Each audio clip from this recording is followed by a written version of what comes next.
Hi guys, so James O'Brien spoke to a fact checker about Boris Johnson's promises. So let's hear what they had to say.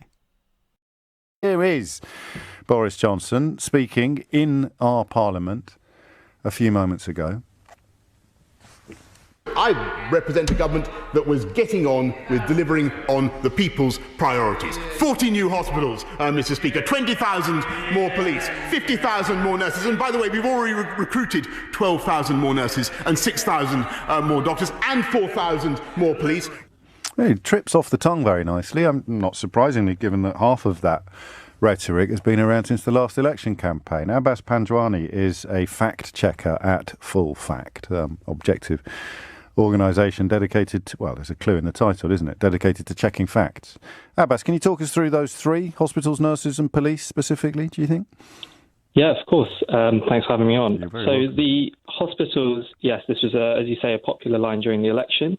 Of those 40 new hospitals, 6 have been given the funding to actually look at building new hospitals or replacing hospitals on those sites by 2025. So they're not, they're 6 hospitals that already exist might receive some funding to increase their capacity. Yeah, so right. For example, like Whipps Cross Hospital, Yes. they're planning to build a new hospital on the current site. I'm not entirely sure if every one of those will be a replacement or if some will be a kind of entirely new hospital, but there definitely are some like replacements in there. Sure. It won't be, if you add up the number of hospitals, before Boris Johnson and after, that there will be a +6. There will be some replacements. And then the remaining kind of 34 have been given money to create plans for building that might happen after 2025. So It's quite a long-term project, really, to build 40 new hospitals and arguably going a bit beyond the kind of remit of this Parliament. Yes, of course. There'll be another election before then, but here he is boasting about it being... OK, next.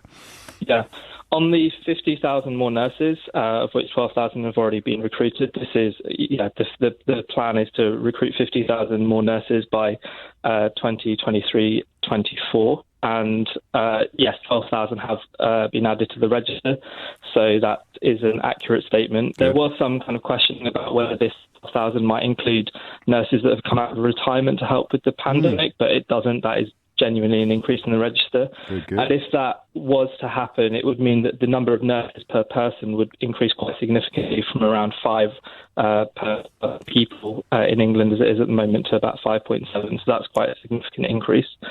On the police numbers, Boris Johnson said that they'd added 4,000. I think the official statistical release said that they've added 3,000 police since September 2019 out of the government's plan 20,000 in total. This would take the level back to roughly where it was before this government came to office in 2010, if you're considering the entire coalition Conservative So reign. 20,000 would take it back to where it was in 2010, not the 3,000. Broadly speaking, Right. it depends. Yeah, so the 3,000 has been recruited so far, and the plan is to recruit them obviously over the term of this Parliament. One kind of interesting thing here is obviously the population has increased quite a lot since then. So recruiting back to that level would still leave the number of police per person about 8% down on where it was back then. That's not to say that it's a worse situation. I mean, crime has been falling, so arguably you might need fewer police, but that's something to consider, that we won't be back to the level of police in terms of the size of the population, even with this 20,000 additional. So let's start with the positive. And if it's positive, I think Boris Johnson and his government should receive the merit that they deserve. So Boris Johnson has said that they're going to employ more nurses, and the fact checks seem to bear this out. And this has to be welcomed. But of course, the devil is always in the detail. It may be easy for Boris Johnson to say, yes, we're going to employ more nurses, but I think it's very important to remember what's going to happen next year. The nurses who are currently employed in the NHS, who are not British citizens, what's going to happen to them?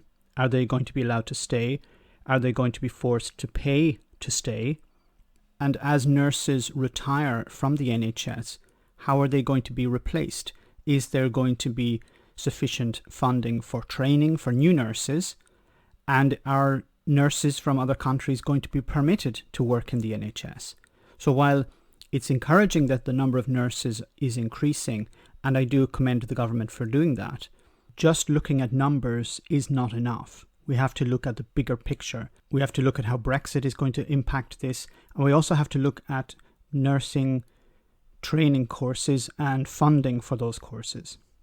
Now, while nursing and nurses are the top of most people's agenda when they consider the NHS and they consider funding and support for the NHS, I think it's also important to remember that other people work in the NHS. There's a huge army of non-medical staff working there, and we have to understand what's going to be their position going forward.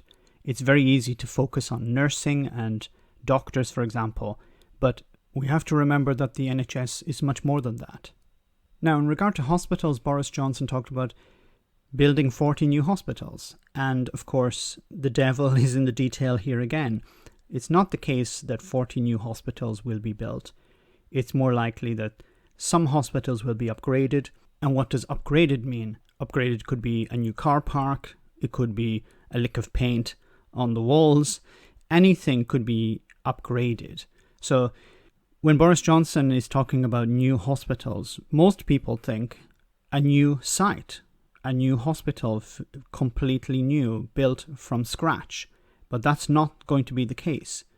Old buildings may be upgraded, new buildings may be extended, and all of this is up to 2025. So it's not something that Boris Johnson was talking about having completed within the session of Parliament. This is up to 2025 and after. So it's another attempt perhaps to convince the public, look, yes, we promised you back in 2019 we were going to build 40 hospitals.